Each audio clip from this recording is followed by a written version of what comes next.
termasuk dengan Paulus. Jadi kalau orang bilang Paulus membatalkan Torah, nggak juga gitu. Dia punya set-set tertentu yang cara nulisnya itu yang kadang nggak dipahami, terutama oleh non-Jewish. Jadi kitabnya Paulus itu ditujukan untuk Jewish. Sama seperti kalau dia nulis Imamat Rajani, tiba-tiba orang Kristen, kamilah Imamat Rajani, lambemu. Itu kitab untuk orang Ibrani, bukan untuk lu aslinya. Jadi kalau kamu orang Kristen non-Jewish terus mengklaim Imamat Rajani itu nggak bisa. Langsung itu nggak bisa. Kitab itu ditujukan untuk Ibrani. Nama kitabnya aja Ibrani. Surat kiriman Paulus kepada orang-orang Ibrani. Bukan untuk kamu. Jadi kalau kamu mengklaim Imamat Rajani, kose-kose. Kamu nggak bisa serta-merta pakai itu, walaupun kamu Kristen. Karena kamu nggak Jewish. Kalau kamu mengklaim selain kitab Ibrani, silahkan. Tetapi khusus Ibrani, nggak bisa. Karena ada konteksnya. Karena yang menerima imamat itu ya orang Ibrani. Kamu nggak pernah. Kapan bangsamu menerima imamat Rajani? Nggak pernah. Kapan ada bait suci di Indonesia? Nggak pernah. Jadi legal groundnya nggak cocok. Powernya beda. Jadi kalau kamu mengklaim dirimu Imamat Rajani, nggak bisa. Yang berhak itu orang Ibrani, etnis. Kamu itu cabang, netzer. Nazarim itu cabang, bukan akar. Jadi sebutan Kristen, maka saya lebih senang menekankan istilah Nazarimnya, biar orang Kristen sadar, kamu itu tidak boleh pakai replacement teologi. Otakmu itu biar dipakai berpikir bahwa kamu itu cabang, netzer, cabang. Tunas, bukan akar. Kamu sebagai tunas, termasuk istilah Nazaren itu ya. Tunas Daud. Jadi itu tuh akarnya tuh bukan kamu. Tunas itu di atas, akarnya bukan kamu. Nah, kita sebagai orang non-Jewish harus ngerti posisi kita.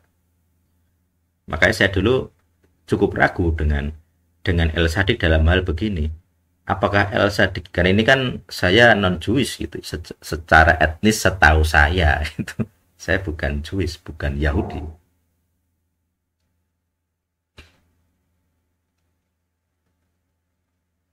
Ya, nah, jadi begitu prosesnya. Jadi ada hal-hal yang harus kita pahami. Nah, saya sebagai non-Jewish, apakah wajib ikut aturan Jewish soal makanan? Di Konsili Yerusalem bilang tidak, tidak gitu ya. Hanya. Gitu. Jadi kata tidak ini bukan menghalalkan segala makanan ala-ala LA ini enggak, tetapi dikurangi saja. Banyak sekali dikurangi maksudnya.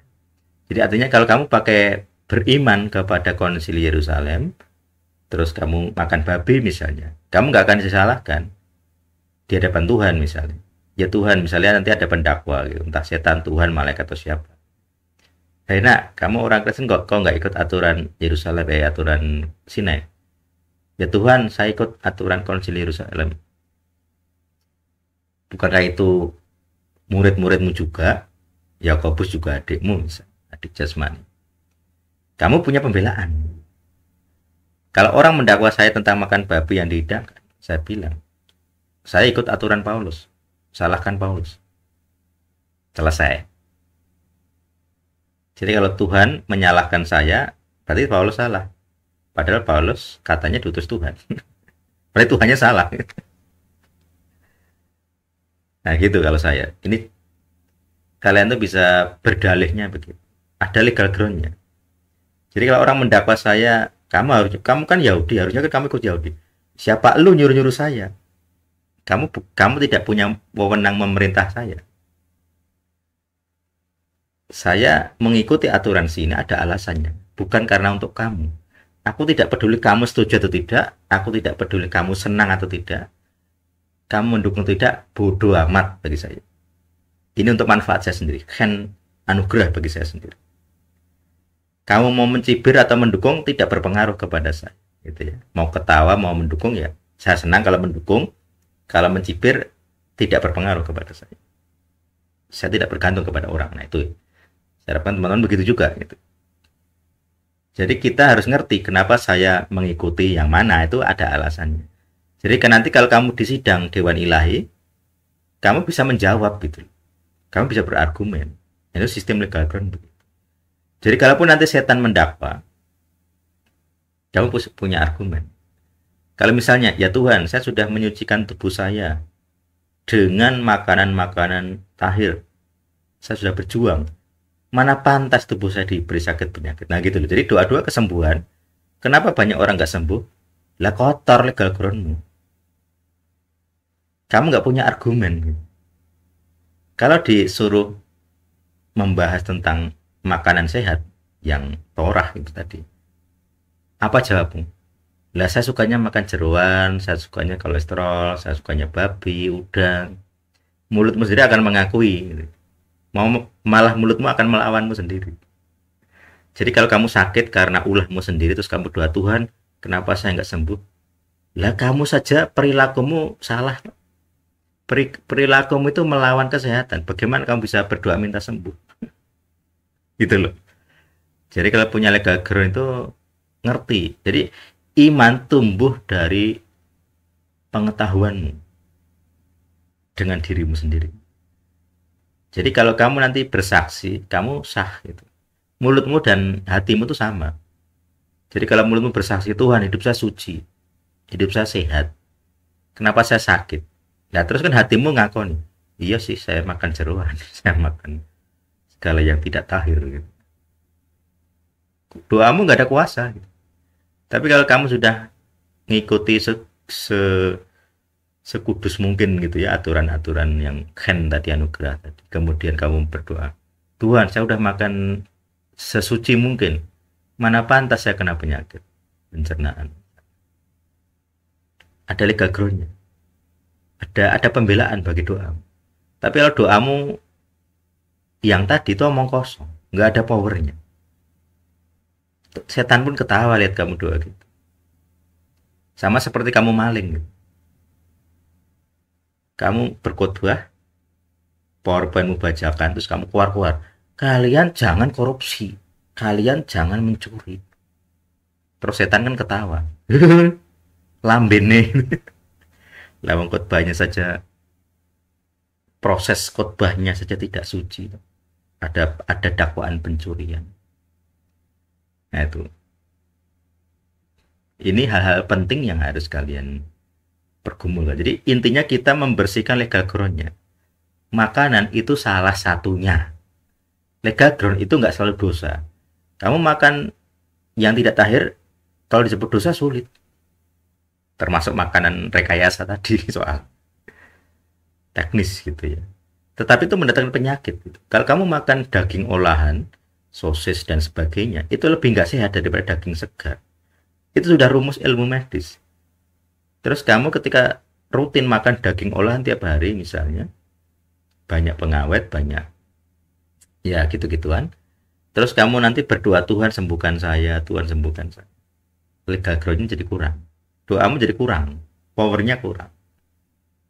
Tapi kalau kamu merasa sudah berjuang hidup sehat terus kamu sakit, kamu bisa marah-marah kepada Tuhan. Tuhan ini gimana? Saya udah hidup sehat ini. Kok saya diserang penyakit itu bagaimana? Ada kamu punya legal ground, punya power. Jadi doamu didengar di Dewan Ilahi. Punya hak hukum, legal standing.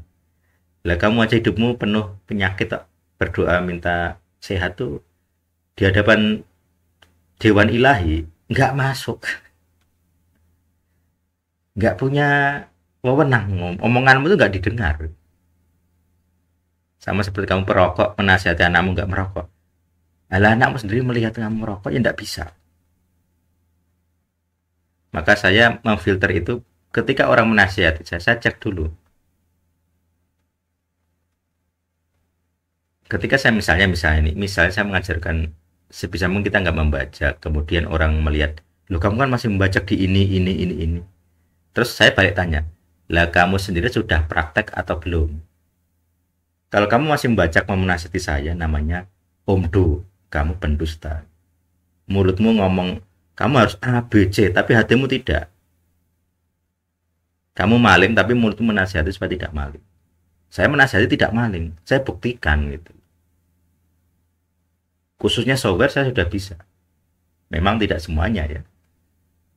Tapi intinya semua produk kita saya usahakan bersih legal ground. Itu contoh. Supaya apa? Legal groundnya bersih. Tujuannya di situ. Jadi bukan soal makanan enak tidak enaknya sebenarnya. Bukan soal eh, apa namanya? Kita berargumen cari-cari alasan, bukan itu. Saya nggak mau seperti penerjemah LAI yang Yesus menghalalkan segala makanan. Ditambahi itu kalimat. Nggak ada. Di KJV aja nggak ada.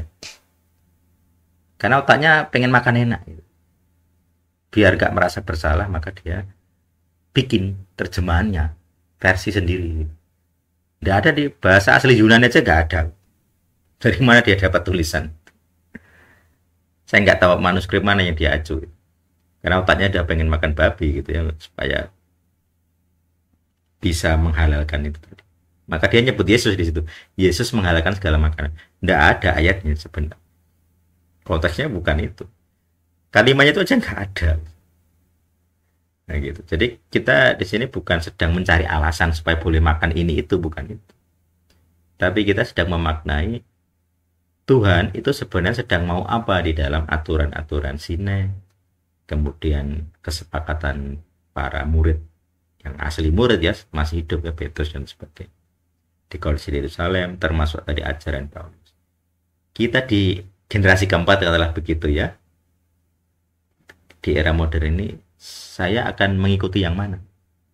Secara etnis, saya bukan Yahudi, ya saya tidak wajib. Bahkan orang Yahudi tidak senang saya ikut aturan sini, itu nggak senang orang Yahudi. Tetapi saya memahami manfaatnya, maka saya ikuti. Tetapi saya tidak menonjol-nonjolkan kesalahan 100% tidak makan tameh tadi. Bukan soal itu soalnya. Karena itu nanti berkaitan dengan kesalahan palsu. Orang bisa nggak makan babi tapi korupsi. Dia bangga. Saya nggak makan babi, saya saleh. Tapi korupsi.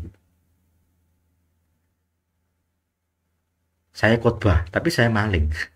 Bangga. Ya begitu-begitulah. Saya yayasan Kristen, tapi double accounting. Bangga. Double counting yang mencuri. Bangga. Yayasan Kristen. Nyebut Yesus setiap hari. PA tiap hari. Belajar Alkitab ya hari. Berdoa setiap hari. Tapi hal begitu nggak ada rasa bersalah dalam hati. Artinya apa? Nah ini hal-hal seperti ini yang kotor-kotor ini yang kita coba bersihkan dengan metode legal ground. Makanya saya selalu ngecek. Kalau saya makan tidak tahir, saya cek hati saya. Apakah saya mendengar dakwaan dari Tuhan ataupun setan? Saya coba buka telinga lebar-lebar. Kalau ada dakwaan dalam hati, saya akan mikir, wah, kalau enggak ya saya jalan. Karena secara hukum saya bukan Jewish. Dan apalagi ada aturan Konsili Yerusalem. Saya umat non-Jewish punya kebebasan. Hanya 4 itu. 3 sebenarnya, 1 bukan makan. Dan ternyata dari yang berhala pun ada nggak seketat itu dalam ajaran Paulus. Jadi kalau saya ikuti ajaran Paulus, kalau itu disalahkan, berarti Paulus salah, berarti Tuhan salah. Yesus yang mengutus Paulus berarti salah. Kan begitu, salahkan Yesus. Gitu. Tapi juga tidak boleh dong kita nambah-nambahi bikin ayat Markus 7:19 itu. Ini otak-otak kotor pengen makan enak aja terus bikin ayat gitu. Oke, ada pertanyaan lagi. Apa ini tadi?